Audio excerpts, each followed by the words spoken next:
Video गोलंबर flyover का उद्घाटन CM Nitish ने किया। उद्घाटन उप मुख्यमंत्री पर रहे मौजूद।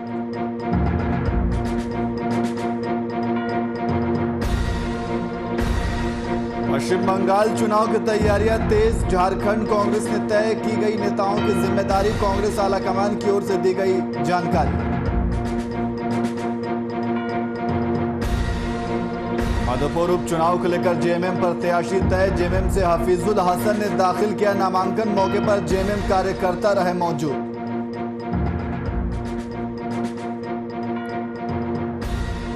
वहीं बिहार में मिले एक दिन में 258 नए कोरोना पॉजिटिव। 24 घंटे में 170 मामलों का रिकॉर्ड टूटा। पटना में सामने आए 54 नए केस। अरवल सबसे सेंसिटिव जिला।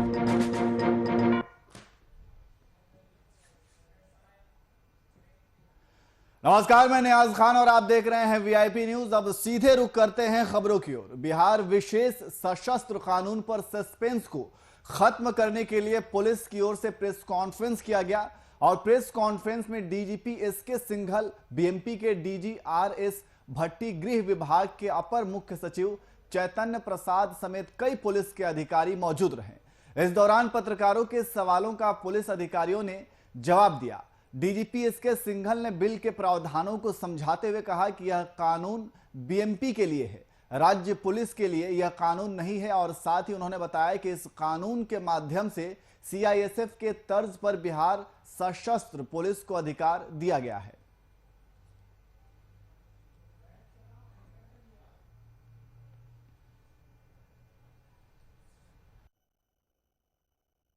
जो कायदे कानून सब पर लागू है उन पर भी लागू किया जाए। सर एक सवाल दबाव है क्या सर? सर सुनिए इधर। ये जो आप अपनी कहानी सारे दबाव है, दबाव का क्या मतलब है? इसमें भी 10 तरह के सवाल हो चुके हैं। जब मैं कह रहा हूँ तो थोड़ा समय दीजिएगा ना। हर केस में कार्रवाई हुई है ना अच्छे से। आप तो हर 24 घंटे पे अधीर हो जाते हैं। एफआईआर होती नहीं कि सर गिरफ्तारी। सर तो पूरी बात सुनिए ना। देखो आप भी जिम्मेदार हैं, हम लोग भी जिम्मेदार हैं। अगर मैं कह रहा हूँ, मैं बहुत सोच समझ के कह रहा हूँ। अब मुझे इस वक्त ये जानकारी नहीं है कि उसके अंदर एग्जैक्ट क्या किस हद तक प्रोसेस चला है। तो अगर आप रुकेंगे, मैं आपको 5 मिनट में पूछ के वो भी बता देता हूँ।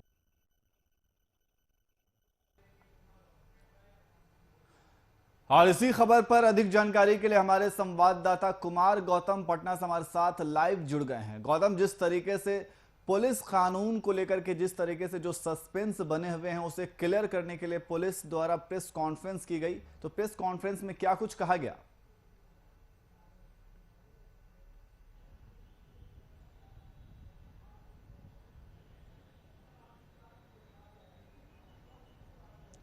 देखिए, प्रेस कॉन्फ्रेंस में वही बातें कही गई जो मुख्यमंत्री नीतीश कुमार सदन के अंदर कह रहे थे।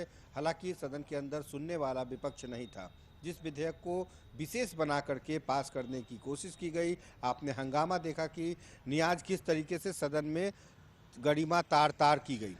इन तमाम चीज़ों के बीच जो बिहार पुलिस को जो विशेष बनाया गया है उसके अधिनियम को पीछे और बाद, यानी कि अधिनियम के पहले क्या था और बाद में क्या था, इसको समझने की ज़रूरत है। पहले ये था कि बीएमपी जैसे बिहार मिलिट्री पुलिस, तो इसका नाम बदल करके, चूंकि ये अंग्रेज़ों के ज़माने से चला आ रहा था, तो इसको एक अलग से बिहार अधिनियम के तहत बिहार पुलिस को सशस्त्र अधिनियम के तहत 2021 के तहत अब एक नए स्वरूप में, एक नए कार्यशैली के साथ बिहार पुलिस को विशेष बनाया गया है। विशेष ये है कि पहले आप बिना वारंट के किसी की गिरफ्तारी नहीं कर सकते थे। बिना आपके पास सरकारी जो दस्तावेज है कोर्ट के, वो आपके पास नहीं होंगे तो आप किसी की तलाशी नहीं ले सकते। पुलिस को दंड देने का अधिकार नहीं था। लेकिन अब ये तमाम चीज़ें मिल गई है बिहार पुलिस के इस अधिनियम के पास होते ही। बिहार पुलिस के पास अब एक नई जिम्मेदारी, नई जवाबदेही के साथ वो बिना किसी वारंट के भी किसी भी व्यक्ति से संदेह के आधार पर पूछताछ कर सकती है, उसको गिरफ्तार कर सकती है, उसको दंड दे सकती है। ये 3 चीज़ें बहुत महत्वपूर्ण है जो शायद बिहार पुलिस के पास अब तक वो चीज़ें नहीं थी। दूसरी बात, ये जो दलील दी गई मुख्यमंत्री की तरफ से कि उदाहरण के तौर पे आप देखिए कि जिस घटना को लेकर के बोध गया का जिक्र किया गया 2013 का। 2013 में क्या हुआ कि बोध गया के बौद्ध टेम्पल के पास कुछ असामाजिक तत्वों ने बमबाजी की, आतंकियों ने हमला किया। तो उस वक्त जब हम देख रहे हैं कि वो गलत कर रहा है, वो फायरिंग कर रहा है, तो शूट आउट का जो प्रावधान था वो नहीं था। आपको परमिशन लेनी होगी तब जाकर के आप उसको गिरफ्तार करेंगे। तो ये सारी चीज़ों को देखते हुए मुख्यमंत्री ने कहा कि भाई हम उसके ऊपर वारंट और तलाशी और ये तमाम चीज़ें की प्रक्रिया पूरी करेंगे, जब हम जान रहे हैं कि वो संदेह के आधार पर हो या फिर सामने अगर संदेह नहीं भी है, कन्फर्म है, तो उसके ऊपर कार्रवाई की जा सके। तो यही पुलिस बिहार पुलिस को विशेष बनाती है, जिसको लेकर के आपाधापी है। विपक्ष ये कह रहा है कि बिहार के पुलिस तंत्र में पहले से कई खामियां हैं, वो बेवजह लोगों को परेशान करती है, बिहार की जनता को कभी भी किसी भी संदेह के आधार पर गिरफ्तार कर लेगी, तो ऐसे कानून का काला कानून कहा जाता है। तो विपक्ष की अपनी दलील है, सरकार की अपनी दलील है, और सरकार ये कह रही है कि दूसरे राज्यों में भी ऐसा होता रहा है, ऐसे जो नियम है वो लागू है, तो फिर अपने यहाँ क्यों नहीं। इसके अलावा आप देखिए कि 134 साल पुराना जो कानून था, न्यायिक कानून, उसमें भी बिहार न्यायालय के का जो एक्ट लागू हुआ वो भी 134 साल पुराना अंग्रेजों के ज़माने का था। उसमें भी अब जो न्यायालय की जो प्रक्रिया होगी वो बिहार के इस नए अधिनियम के साथ होगी। तो ये दो टोटल जो 13 विधेयक जो पारित हुए इस बार बजट सत्र में, उसमें ये दो सबसे ज़्यादा विवादित रहे, जिसके कारण ये है कि जनता को भी समझाने की कोशिश या विपक्ष को समझाने के लिए सरकार को एक बैठक बुलानी चाहिए, सर्वदलीय बैठक बुला करके इन चीज़ों को अगर समझाते तो शायद ज़्यादा आसान होता। तो पहले सदन ने समझाया, अब जो है बिहार की जो पुलिस के मुखिया हैं, जो डीजीपी हैं, एडीजी हैं, वो अब इन चीज़ों को समझाने की कोशिश कर रहे हैं कि इससे पुलिस को क्या फ़ायदा होगा और इससे अपराधियों पर शिकंजा कसा जाएगा। सबसे बड़ी बात यह है कि जो न्यायालय की जो न्यायिक प्रक्रियाएं हैं उसमें कोई बाधा नहीं आएगी, बल्कि पुलिस तंत्र मजबूत होगा, ऐसा सरकार का दावा है। और इसी दावे के साथ इस विशेष सशस्त्र अधिनियम को पारित किया गया। नियाज जी बिल्कुल गौतम, लेकिन जैसा कि आपने कहा कि जो आपराधिक घटनाएं हैं उस पर अंकुश लगाया जा सकता है, ये सरकार का कहना है अगर ये कानून पास हो जाता है और बन जाता है। लेकिन ऐसे में कई तरह का और भी सवाल हैं, जैसा कि विपक्ष हमेशा से सवाल ये उठा रहा है। खुद तेजस्वी यादव ने प्रेस कॉन्फ्रेंस करके ये बात कही थी, मीडिया से बातचीत के दौरान उन्होंने ये कहा कि अगर पुलिस को सिर्फ शक होता है कि आप अपराधी हैं या आपराधिक गतिविधियों में संलिप्त हैं, तो आपको पुलिस उठा करके ले आएगी बिना एफआईआर, बिना वारंट के। तो ऐसे में क्या सवाल ये है कि इस कानून के पास हो जाने के बाद क्या इस कानून के यूज और मिसयूज की भी बात आती है कि क्या इसका मिसयूज नहीं किया जाएगा, किसी की शक के आधार पर आप किसी को भी उठा ले आएंगे, तो एक तरीके से पुलिस की तानाशाही तो जाहिर सी बात है दिखेगी। और दूसरा, जैसा कि आपने कहा कि आपराधिक घटनाओं पे रोक लगाने की बात कही रही है सरकार कि आपराधिक घटनाओं पर रोक लग जाएगी, तो इस बात की क्या गारंटी है कि आपराधिक घटनाओं की पर रोक लग जाएगी और पुलिस की तानाशाही नहीं होगी और इस कानून का यूज और मिसयूज नहीं होगा?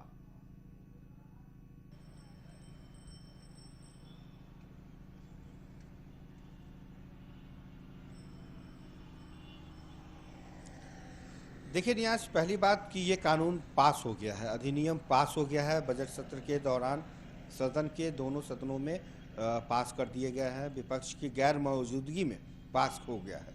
अब इस कानून के इस अधिनियम के बनने से दो फायदे और दो नुकसान साफ तौर पे है। पहला जो आपने पूछा कि तानाशाही रवैया पुलिस का, तो कि कोई भी कानून या अधिनियम बनता है तो चाहे वो शराबबंदी ही है, आप देखिए शराबबंदी को लेकर के इतना बड़ा कानून बना है, तो क्या वो शराबबंदी कानून को लेकर के तस्करों के मन में भय है? बिल्कुल भी नहीं है। बिहार में जो कानून बने हैं अगर उसका सख्ती से पालन नहीं होगा तो वो कानून तोड़ने वाले लोग भी बैठे हुए हैं।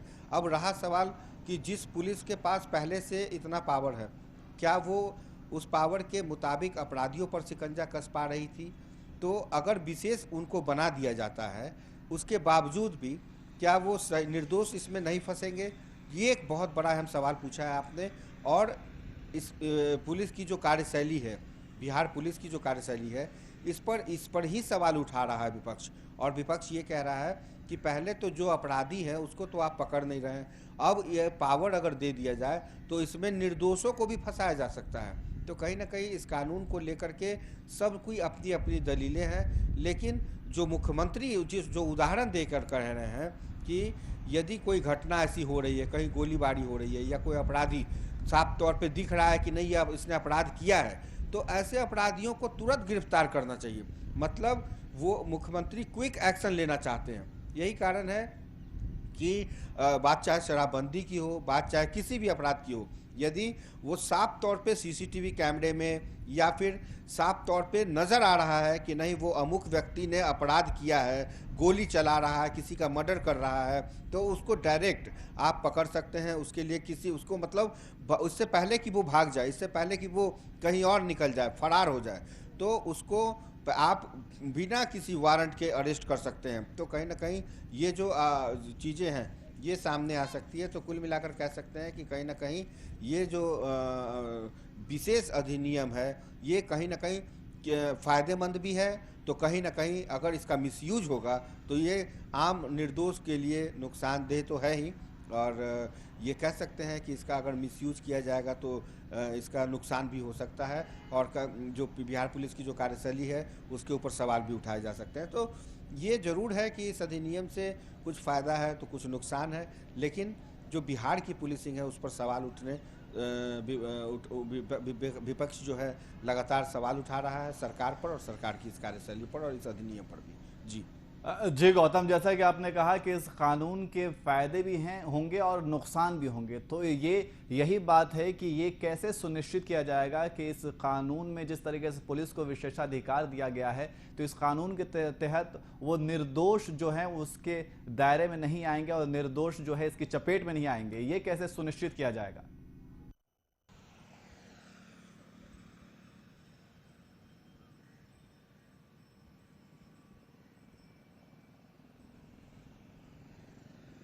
अब ये सुनिश्चित करना तो अब बहुत मुश्किल हो जाएगा, क्योंकि उसके लिए फिर कहीं ना कहीं फिर वो प्रदर्शन का दौर होगा कि नहीं वो अमुक व्यक्ति गलत चीज़ों में संलिप्त नहीं है या वो आपराधिक प्रवृत्ति का नहीं है।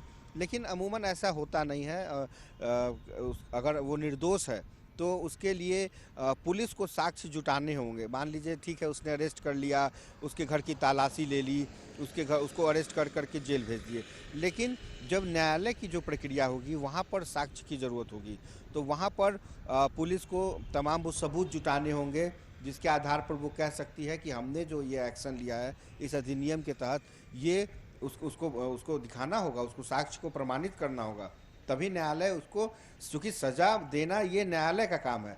पुलिस भले ही किसी निर्दोष को या किसी को पकड़ ले, तो न्यायालय के पास जब तक उसके साक्ष्य नहीं होंगे, अगर किसी ने मर्डर किया है, थोड़ी देर के लिए उदाहरण के तौर पे देखिए कि यदि कोई व्यक्ति मर्डर करता है, किसी की हत्या करता है, तो पुलिस मान लीजिए कि उस अपराधी को न पकड़ के किसी निर्दोष को अगर पकड़ती है, तो निर्दोष के पास से ना तो हथियार मिलेंगे और ना ही उस साक्ष्य मिलेंगे।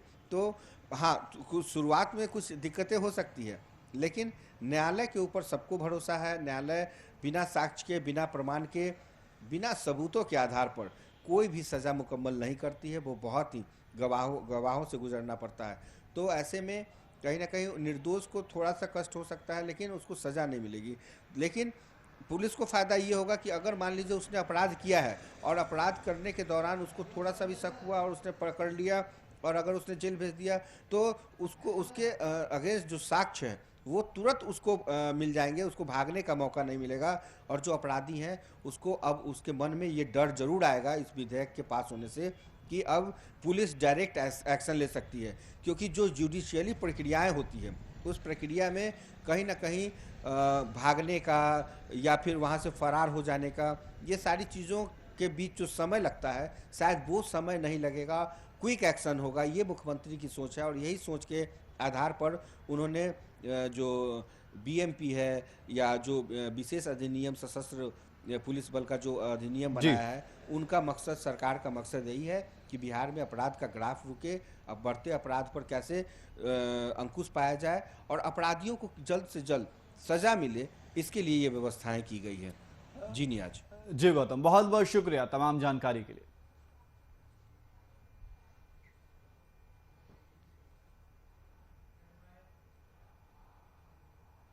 वही खबरों में आगे बढ़ते हैं। कृषि कानून के विरोध में राजधानी रांची में संयुक्त किसान मोर्चा द्वारा 26 मार्च को भारत बंद का आह्वान किया गया है। बंदी से पहले संयुक्त किसान मोर्चा के द्वारा मशाल जुलूस निकाला गया। संयुक्त किसान मोर्चा के द्वारा त्योहारों को देखते हुए दोपहर 12 बजे तक ही बंद का आह्वान किया गया है और मशाल जुलूस में आरजेडी के उपाध्यक्ष राजेश यादव भी शामिल हुए।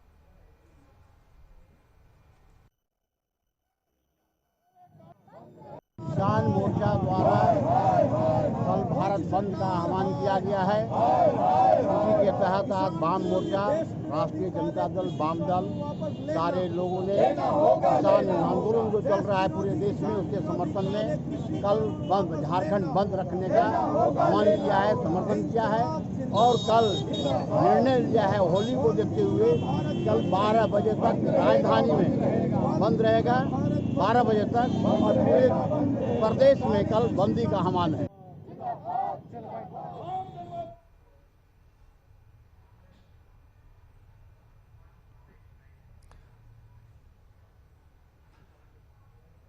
और इसी खबर पर अधिक जानकारी के लिए हमारे संवाददाता कुमार कामेश हमारे साथ लाइव जुड़ गए हैं। कामेश, कृषि कानून के विरोध में संयुक्त किसान मोर्चा ने मशाल जुलूस निकाला है और भारत बंद का भी आह्वान किया है। कामेश,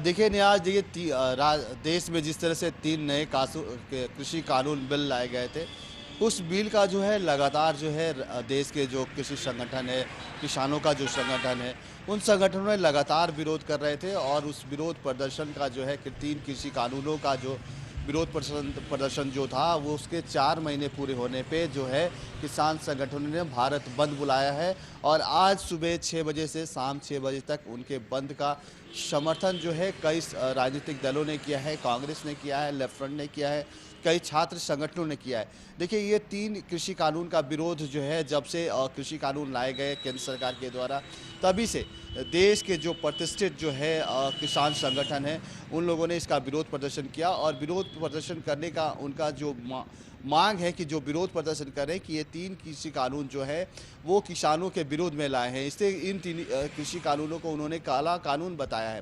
देखिए कृषि कानून 3 नए कृषि कानून में जो पुराने कृषि कानून थे उसको संशोधित करके फिर से 3 नए कृषि कानून लाने पे कहीं ना कहीं किसानों की सहमति जो है शुरू से ही नहीं देखने को मिली। हालांकि केंद्र सरकार जो है इस पे सहमति बनाने का जरूर प्रयास किया। लंबे समय तक आंदोलनरत अभी किसानों के साथ कई दौर की वार्ता जो है केंद्र सरकार के साथ चली, लेकिन जो 3 कृषि कानून है जिसका विरोध जो है वो किसान संगठन कर रहे हैं, इन किसान संगठनों की मांग है कि जो ये 3 कृषि कानून है ये कृषि कानून जो है किसानों के हित में कतई नहीं है, इसलिए इन 3 नए कृषि कानूनों को, कृषि बिल को वापस ले लिया जाए। हालांकि देखिए केंद्र सरकार जो है कृषि बिल लाकर, जो 3 नए कृषि बिल लाकर है वो इस पे बैकफुट पे आना नहीं चाहती, इसलिए लगातार जो है अपने बिल लाने के बाद वो लगातार अपने स्टैंड पे कायम है। लेकिन किसान संगठन जो है वो शुरू दिन से ही लगातार आंदोलनरत है। अब तक इस किसान संगठन के जो आंदोलन किया जा रहा है इसमें कई किसानों की मौत हो गई है। देखिए किसान जो कृषि बिल लाया गया था वो ठंड के समय में लाया गया था और ठंड में भी किसान उस भरी ठंड में भी पूरे रात जो है कृषि कानून के खिलाफ में आंदोलन करते रहे और उन लोगों का आंदोलन आज 4 महीने पूरे होने के बाद भी लगातार अनवरत उसी तरह जारी है। तो कहीं ना कहीं यह कहा जाए कि कृषि कानून को लेकर जो नए कृषि कानून है उस कानून के समर्थन में कहीं भी किसान संगठन नहीं है, इसलिए उनका आंदोलन आज भी जारी है। जो आंदोलन वो पहले कर रहे थे उन मांगों को, कृषि कानून को वापस लिए जाने की मांग वो आज भी कर रहे हैं और 4 महीने पूरे होने के बाद जिस तरह से आज उन्होंने बंद बुलाया है सुबह 6 बजे से शाम 6 बजे तक, जो बंद का समर्थन, उनके बंद का समर्थन भी कई राजनीतिक संगठनों ने किया है, कई छात्र संगठनों ने किया है। और देखिए कृषि कानून बिल का जो विरोध के स्वरूप में जिस तरह से भारत बंद बुलाया गया है उसका असर जो देखिए उतना खासा असर जो है झारखंड की सड़कों पे नहीं दिख रहा है। लेकिन अगर भारत बंद की बात की जाए तो मुख्य जो ट्रेनें हैं, ट्रेनों का भी आवागमन जो है झारखंड की जो प्रमुख रेलवे स्टेशन है, Ranchi railway station, Hatia station, उन स्टेशनों पे भी ट्रेनों का आवागमन जो है वो पूरी तरह से निश्चित समय पे चल रही है। तो ऐसे में यह कहा जा सकता है कि भारत किसानों के द्वारा भारत बंद बुलाया गया है, उसका खासा असर जो है झारखंड की सड़कों पे नहीं दिख रहा है। अब तक जो है देखिए लगभग 9 बजने को है और अब तक ना कहीं पे विरोध प्रदर्शन हो रहे हैं, ना कहीं पे कुछ हो रहे हैं। हालांकि कई जो राजनीतिक संगठन इस बंद का समर्थन कर रहे हैं, वाम मोर्चा की बात की जाए, कांग्रेस की बात की जाए, तो जैसे जैसे समय बीतेगा हो सकता है कि कुछ समय बीतने के बाद ये लोग सड़क पे उतरकर विरोध प्रदर्शन करें। लेकिन जिस तरह से विरोध होनी चाहिए कृषि कानून बिल को लेकर, जिस तरह के दिल्ली के बॉर्डर पे जिस तरह से विरोध प्रदर्शन का दौर चल रहा है, वैसा विरोध प्रदर्शन आज झारखंड की सड़कों पे देखने को नहीं मिल रहा है। जी कामेश, लेकिन जैसा कि बताया, पिछले लगभग 4 महीने से जो किसान हैं वो लगातार आंदोलन कर रहे हैं और उनकी लगातार यही मांग है कि वो तीनों जो कृषि कानून है उसको सरकार वापस ले, और इसे काला कानून भी कहा गया है। वहीं सरकार भी अपने स्टैंड पर क्लियर है, उसका साफ तौर पे यह कहना है कि कानून वापस नहीं होने वाला है। तो ऐसे में क्या कोई बीच का रास्ता हो सकता है, या फिर इस आंदोलन का भविष्य क्या हो सकता है? क्योंकि जैसा कि आपने बताया कि अब झारखंड में भी आंदोलन जो है वो धीरे धीरे नरम पड़ रही है, तो ऐसे में क्या इसका भविष्य हो सकता है? देखिए नियाज, झारखंड में आंदोलन नर्म होने की बात नहीं है। झारखंड में जो लोग विरोध कर रहे हैं उनका विरोध प्रदर्शन लगभग चल ही रहा है। लोग समय समय पे निकलकर जरूर इसका विरोध करते हैं, लेकिन जिस तरह से आज ये बंद की बात की जाए तो कैट जो है वो राष्ट्रीय स्तर पर व्यापारियों का संगठन है। लगभग 6 लाख व्यापारी जो है इसके साथ सीधे जुड़े हुए हैं। कैट ने भी इस आज के भारत बंद का समर्थन नहीं किया है। तो देखा जाए तो कहीं ना कहीं व्यापारिक संगठन जो भी हैं इस बंद का समर्थन करते नहीं दिख रहे हैं। तो कहीं ना कहीं यह देखा जाए तो किसान का जो आंदोलन पूरे देश में चल रहा है, तो किसान जो है अपनी मांग को लेकर, पुराने कृषि बिल की मांग को लेकर जिस तरह से है कि वो जो मांग कर रहे हैं वो अपने आंदोलन को लेकर अलग थलग पड़ गए हैं। किसान ही सिर्फ आंदोलन में दिख रहे हैं। अगर कांग्रेस और लेफ्ट की बात छोड़ दी जाए तो कांग्रेस जो है पूरे तौर पे जो है किसानों के आंदोलन का समर्थन कर रही है। लेफ्ट मोर्चा भी किसानों के आंदोलन का समर्थन कर रही है। लेकिन जिस तरह से और भी राजनीतिक संगठन, देखिए भारत जो है एक कृषि प्रधान देश है, और कृषि प्रधान देश होने के नाते देखिए भारत का जो ज़्यादा से ज़्यादा आर्थिक व्यवस्था जो होती है, आर्थिक रीढ़ जो बोला जाता है, वो कहीं ना कहीं कृषि पर निर्भर है। और इन जो 3 नए कानून जो है कृषि बिल को लेकर लाए गए हैं, ये कहीं ना कहीं किसानों के हित में नहीं है। ये दावा जो है किसान संगठन कर रहे हैं। तो किसान संगठनों का जो दावा है कहीं ना कहीं जायज़ है। जिस तरह से निजी क्षेत्र के व्यापारियों को इनके फसल पे सीधा नियंत्रण की बात इन कृषि कानूनों में कही गई है, उनके बेचने का अधिकार जो है निजी संगठनों के हाथों में होगा, निजी जो है। तो ऐसे में यह कहा जाए तो किसान संगठन जो है वो मांग को लेकर तो आंदोलनरत है, लगातार केंद्र सरकार से बिल वापस लेने की मांग कर रहे हैं, और अपने मांग के समर्थन में कभी भारत बंद तो कभी सड़क जाम जैसे जो कार्य किए जाते हैं विरोध प्रदर्शन के दौरान, वो अपना विरोध जता रहे हैं। लेकिन देखिए केंद्र सरकार जो है अपनी नीति स्पष्ट कर चुकी है। केंद्र सरकार जो है इन किसान संगठनों के साथ कई स्तर की वार्ता भी कर चुकी है, लेकिन कहीं ना देखिए वार्ता कहीं ना कहीं विफल होता जा रहा है। किसानों को लग रहा है कि केंद्र सरकार जो नीति लेकर आई है, जो कृषि कानून लेकर आई है, वो कहीं ना कहीं किसानों के हित में नहीं है। तो ऐसे में यह साफ कहा जा सकता है नियाज कि देखिए किसान संगठन जो मांग कर रहे हैं, किसानों का एक तबका जो है, झारखंड में बात नहीं की जाए, देश की बात की जाए तो किसान बहुल क्षेत्र झारखंड भी किसान बहुल क्षेत्र है। देश में भी लगभग 65% से ज़्यादा आबादी जो है वो खेती पे निर्भर है। तो कहीं ना कहीं केंद्र सरकार जो है, जहां केंद्र सरकार को यह लगता है कि वो जो नियम और जो कानून जो है कृषि बिल के माध्यम से लेकर किसानों के हित में लेकर आई है, कि केंद्र सरकार को लगता है कि इस बिल को लाने से, इस बिल को ले आने से किसानों का हित होगा। लेकिन वहीं तरफ दूसरी तरफ देखा जाए तो जो किसान संगठन है वो ये समझ रहे हैं कि ये कृषि कानून जो है कहीं ना कहीं हम लोगों के लिए हानिकारक है और भविष्य में इसके दुष्परिणाम भी देखने को मिलेंगे। तो ऐसे में यह कहा जा सकता है नियाज कि जिस तरह से कृषि कानून बिल के खिलाफ जो है किसान संगठन आंदोलन कर रहे हैं, तो इनका 4 महीने का जो समय है आंदोलन का, ये 4 महीने का समय एक लंबा समय होता है, और इस 4 महीने के समय में केंद्र सरकार भी इनसे कोई सकारात्मक वार्ता इस मुद्दे पर नहीं कर सकी है। सुधार की बात करती है, लेकिन जिन मुद्दों को लेकर किसान संगठन सुधार की बात करते हैं या बिल वापस लेने की बात करते हैं, उसमें केंद्र सरकार अपना पांव आगे नहीं बढ़ाती। तो कहीं ना कहीं केंद्र सरकार की पहल नहीं करना कहीं ना कहीं किसानों को गंवारा लग रहा है। और ऐसे में किसान संगठन जो है आज भारत बंद बुलाए हैं, और भारत बंद का असर देखिए, झारखंड की बात को छोड़ दी जाए, एक कृषि बहुल क्षेत्र राज्य की बात की जाए, पंजाब की बात की जाए, हरियाणा की बात की जाए, या उत्तर प्रदेश की बात की जाए, बिहार की बात की जाए, तो कहीं ना कहीं इस बंद का जो असर जो है इन राज्यों में जरूर देखने को मिलेगी। कामेश, थोड़ी वक्त की कमी है, बहुत बहुत शुक्रिया तमाम जानकारी के लिए।